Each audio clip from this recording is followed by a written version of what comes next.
What's up, YouTubers? Sorry it's been a while since I posted a video from last time. I've been busy, and also I put myself in weld school for a few months now, so it was. I finished that. Here's my current welding. You guys can make fun of my welds, but the last 4 weeks that I had in my class, I decided to go ahead of the ball game, because it only takes three days of TIG welding, but it was like from 9 a.m. to 3:30. So what I did is I brought my own materials to do aluminum work, and I decided to start learning a lot more about TIG welding and aluminum.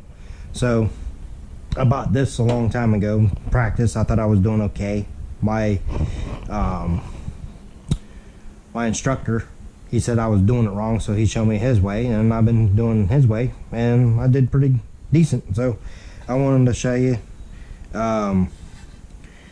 This is like for 4 weeks of actual TIG welding, so hopefully you guys can see the welds.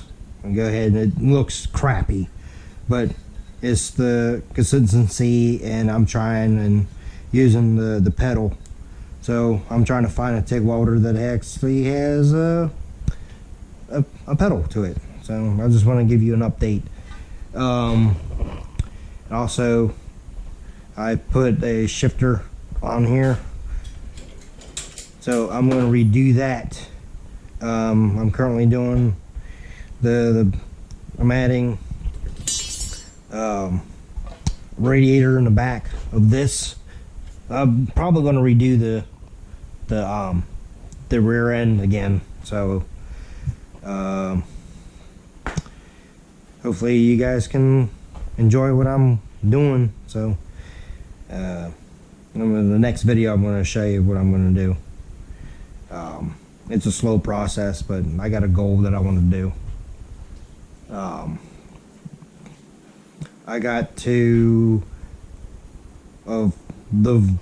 October of 2025 to get this done, because after that it's cavalcade again. So I'm going to try to take my bike and this to cavalcade. So peace out.